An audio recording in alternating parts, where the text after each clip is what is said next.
The dressing room door was still vibrating from the last chord when the young man slipped past security. Backstage at the Ritz in New York City, November 1982, sweat still dripping from the stage lights, Lou Reed sat alone with a cigarette between his fingers and that familiar darkness behind his sunglasses. The bodyguard didn't see the kid coming. Nobody did. But what this stranger was about to say would haunt Reed for the next decade, reshape his understanding of his own work, and ultimately lead to one of the most profound conversations about art, addiction, and responsibility ever recorded in rock history. The young man's eyes were red, not from drugs, but from something far more permanent. He carried a vinyl copy of The Velvet Underground and Nico, the edges worn from years of handling, and when he spoke, his voice cracked with a grief so raw that even Reed, a man who'd built his career on unflinching honesty about the darkest corners of human experience, froze. The kid said just 7 words that would echo through the next 30 years of rock music's relationship with its own demons.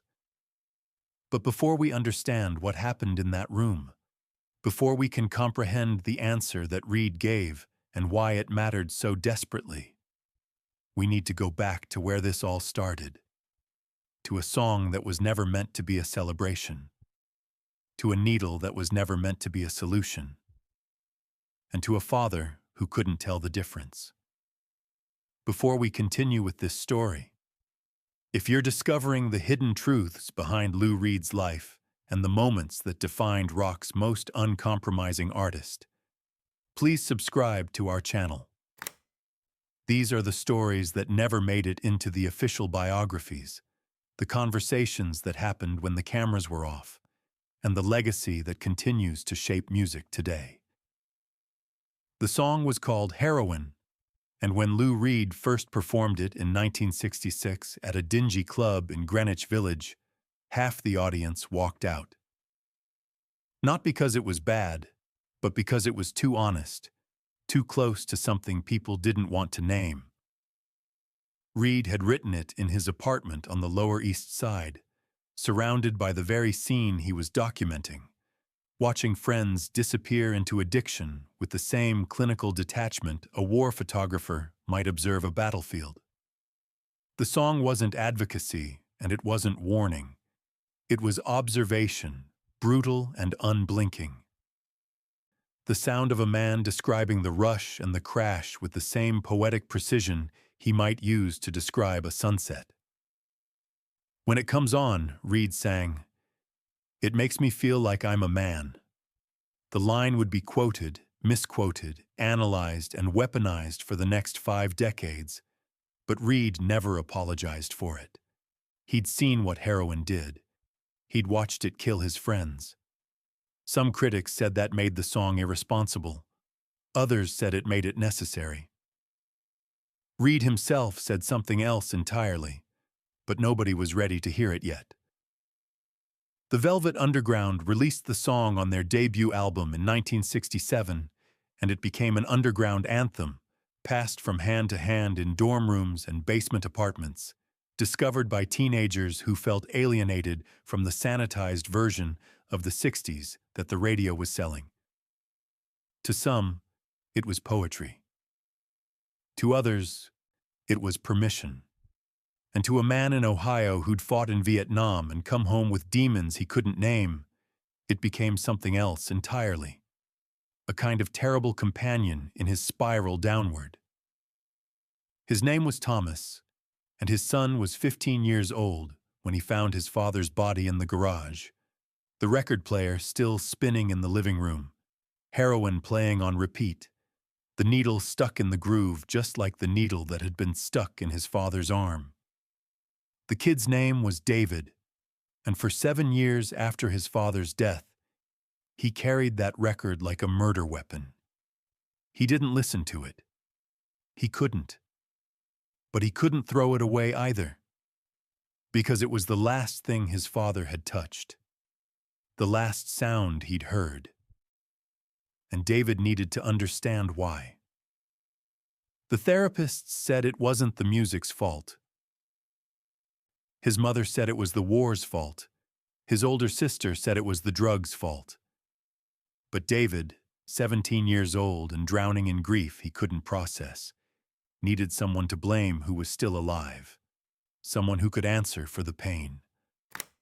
So he saved his money from his job at a record store, bought a bus ticket to New York, and waited outside the Ritz for 3 hours in the November cold until the Lou Reed concert ended. He had no plan.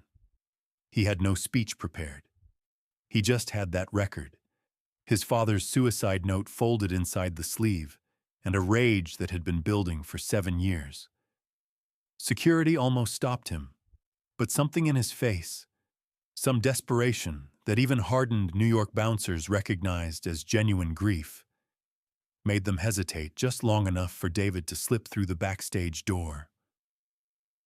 And then he was standing in front of Lou Reed, the man whose voice had been the last thing his father heard, and the words just came out. "My father killed himself listening to your song. He loved you. He loved heroin, and now he's dead." Reed didn't move. The cigarette burned down between his fingers. Someone later said that Reed's face went completely blank. That protective mechanism he'd developed over years of dealing with critics and hecklers and people who wanted a piece of him. But David wasn't looking for an autograph or a story to tell his friends. He was looking for an answer to a question he'd been asking for 7 years. Why did you make it sound so beautiful? Why did you make dying sound like poetry? What happened next wasn't recorded by any journalist. There were no cameras in that dressing room. The bodyguard who'd let David in was fired the next day and never spoke about it publicly. But David told the story, years later, to a documentarian working on a film about addiction and art. And what he described was not what anyone expected. Reed didn't get defensive. He didn't throw David out. He didn't offer empty condolences or legal disclaimers about artistic expression. Instead, he did something that would have shocked anyone who knew his reputation for being difficult, abrasive, and emotionally unavailable. He asked David to sit down. He put out his cigarette. And then, for the next 40 minutes, Lou Reed talked about his own father.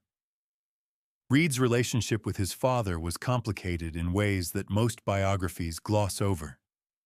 Sidney Reed had been a tax accountant, a conventional man who loved his son but couldn't understand him, who saw his son's sexuality as something to be fixed and his artistic ambitions as something to be tolerated. When Lou was 17, roughly the same age David was now, Sidney had sent him to psychiatric treatment, including electroshock therapy, to cure his bisexuality. The trauma of that experience had shaped everything Lou Reed wrote, every note he played, every ounce of defiance in his work. He'd spent his entire career trying to be the opposite of what his father wanted, trying to be so honest about human darkness that no one could ever accuse him of hiding or being fixed or being cured. But what Reed told David that night was something else, something he'd never said in an interview, never written in a song. He said he understood what it meant to lose a father, not to death, but to distance, to the unbridgeable gap between who you are and who someone needs you to be. Reed told David that he'd written Heroin after watching 2 of his closest friends die from overdoses in the same year, 1965. He described sitting in hospital waiting rooms, holding the hand of a woman who'd been beautiful and brilliant and was now just fading away. Her veins collapsed, her eyes vacant.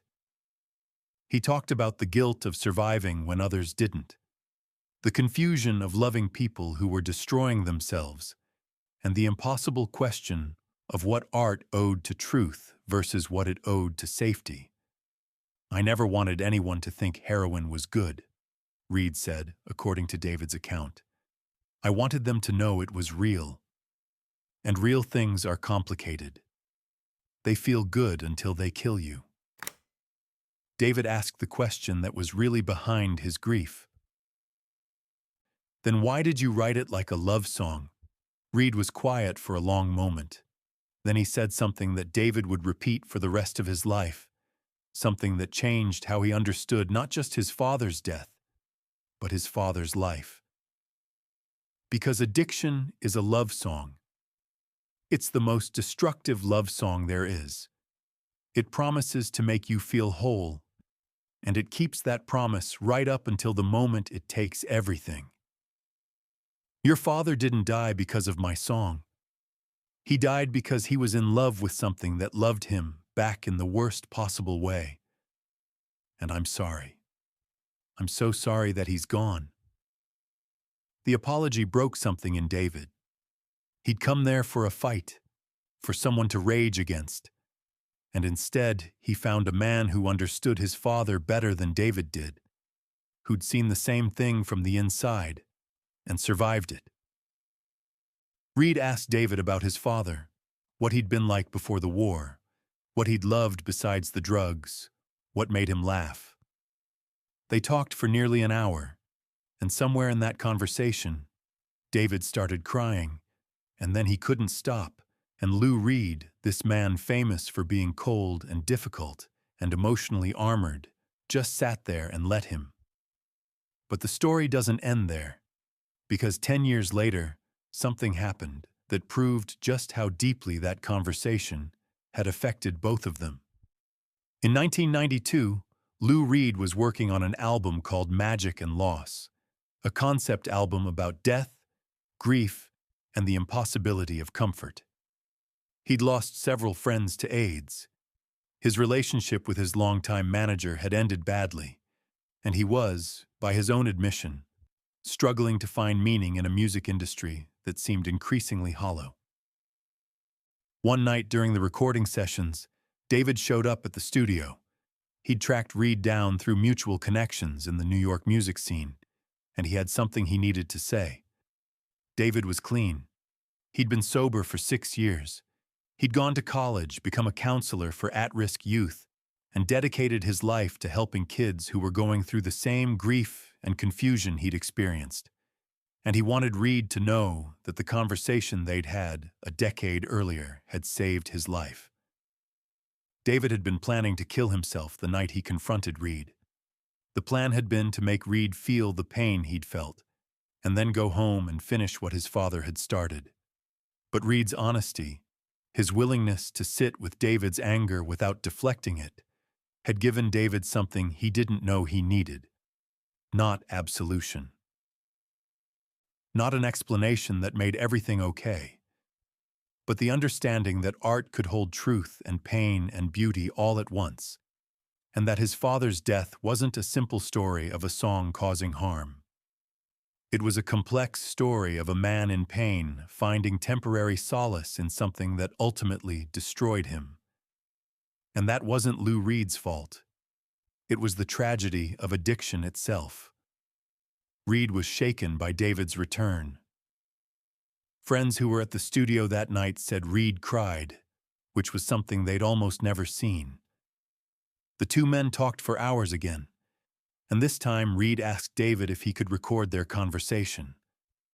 Not for release, just for himself to remember. David agreed. And in that recording, which has never been made public but was described by several people who've heard it, Reed talks about the weight of influence, the impossible responsibility of being an artist whose work touches people in ways you can't control. He talks about the letters he'd received over the years from fans who said his music saved them, and the ones from parents who said his music killed their kids. He talks about the guilt of not knowing how to reconcile those two realities. And he talks about David, and how their first meeting had changed the way he thought about everything he'd ever written. Reed said that after meeting David in 1982, he'd almost quit music entirely.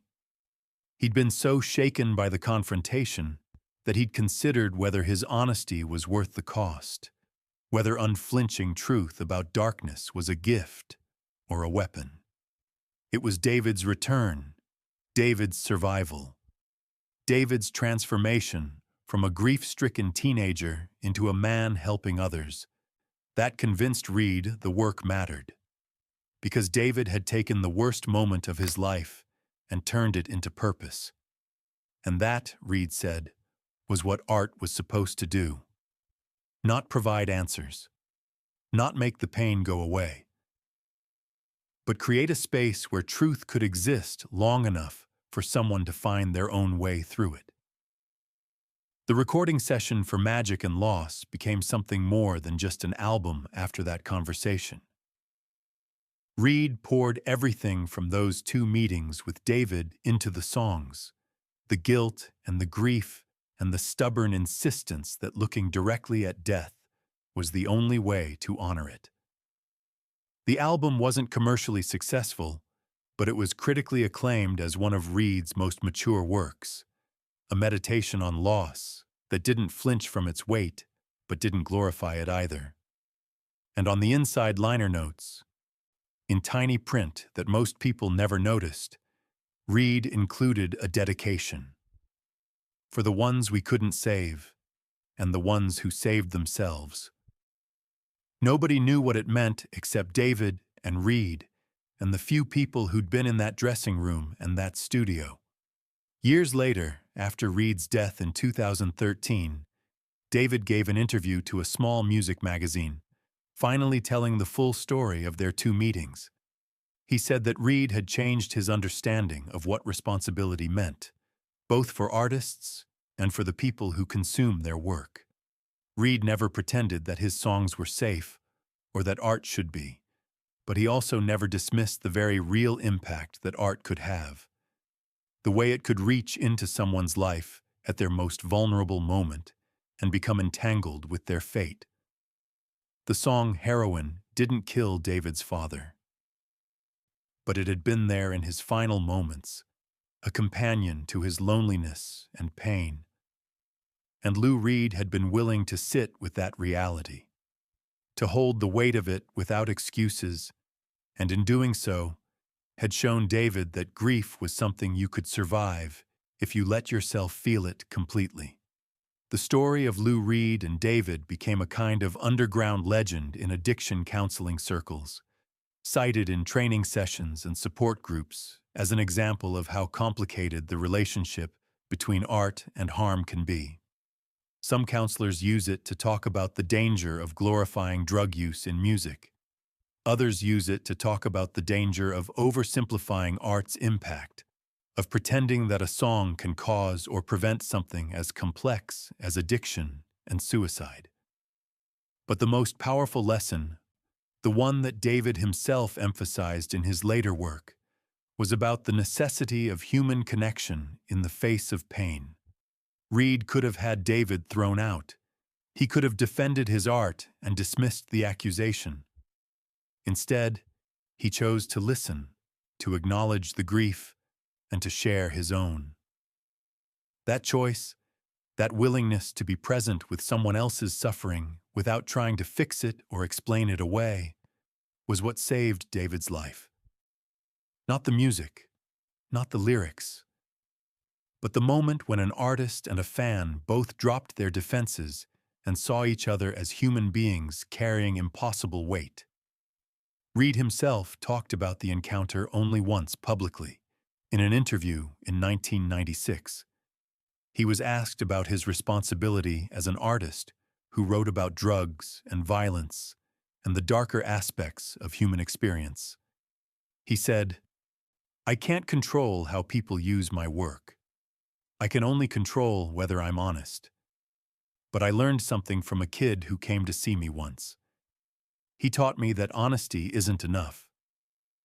You also have to be willing to sit with the consequences of your honesty, to let it hurt when it hurts, and to not hide behind the art when someone needs you to be a person instead of a poet. That's the harder part. That's the part that keeps me up at night." The legacy of that night in 1982 extends far beyond David and Reed. In the years since Reed's death, several other musicians have cited the story as influential in how they approach writing about difficult subjects. Patti Smith mentioned it in an essay about Reed, noting that his willingness to engage with critics not as enemies but as people in pain was one of his most underappreciated qualities. Laurie Anderson, Reed's widow, said in an interview that Reed carried guilt about his early work for his entire life. Not because he thought it was wrong, but because he understood the weight of being someone whose words mattered to people who were suffering. The question of whether art can cause harm, whether songs about drugs glamorize them or simply document them, remains unresolved. But Reed's response to David offered a third way of thinking about it. Art isn't safe. It isn't supposed to be. But artists aren't absolved of responsibility for their work either. The responsibility isn't to prevent every possible misinterpretation or harm. It's to be willing to face the people who've been hurt and listen to them, to hold the complexity of creating work that can heal some and wound others, and to keep creating anyway, because the alternative, silence, is worse. David continued his work as a counselor until his retirement in 2019. He never became famous. He never wrote a book about his experience or tried to profit from his connection to Lou Reed. But he saved lives, dozens of them, maybe hundreds. Young people who came to him in crisis and found someone who understood grief from the inside. He kept that worn copy of The Velvet Underground and Nico, the one he'd brought to the Ritz that night, on a shelf in his office. Sometimes, when a client was ready, he'd tell them the story of how he'd once wanted to destroy the man who made it, and how that man had saved him instead, not with words of comfort or easy answers, but with the simple act of being present, of acknowledging pain, and of refusing to let art become more important than the person sitting across from you. Lou Reed died in 2013 from liver disease, a consequence of decades of hard living. When David heard the news, he sat in his office and listened to Heroin for the first time in over 30 years. And this time, he heard it differently. He heard the warning in it, the desperation, the knowledge that the singer knew exactly what he was describing and exactly what it cost. He heard his father in it, and he heard Reed, and he heard himself. And he understood finally that the song had never been the enemy. It had been a mirror, reflecting back a truth that was unbearable but necessary. The truth that some people are in so much pain that they'll reach for anything that promises relief, even when they know it will kill them. And the truth that the only way through that kind of darkness is to name it, to look at it directly, and to find someone willing to sit with you while you do. That night in 1982, in a dressing room at the Ritz, two people found each other in the middle of unbearable grief. One had lost his father. The other had spent his life losing friends and fighting the demons that his own father had tried to electroshock away. They didn't solve anything. They didn't make the pain disappear. But they did something more important. They witnessed each other's suffering, and in doing so, they both found a way to keep living. Reed kept making music, always honest, always unflinching, but with a deeper understanding of the weight his words could carry. David kept counseling, always honest, always present, carrying the lesson that the most dangerous thing you can do with pain is face it alone. And somewhere in between those two responses, in the space where art and life intersect, where a song can be both beautiful and dangerous, where an artist can be both responsible and free, they found something like forgiveness. Not for the death itself. That was unforgivable, a permanent absence that nothing could repair. But forgiveness for being human, for making work that mattered enough to hurt, and for having the courage to keep trying anyway. The world didn't stop because of that conversation. The music industry didn't change its approach to songs about drugs. Lou Reed didn't stop being difficult and demanding and uncompromising. But for two people, in one moment, the weight became just slightly more bearable because they'd chosen to carry it together.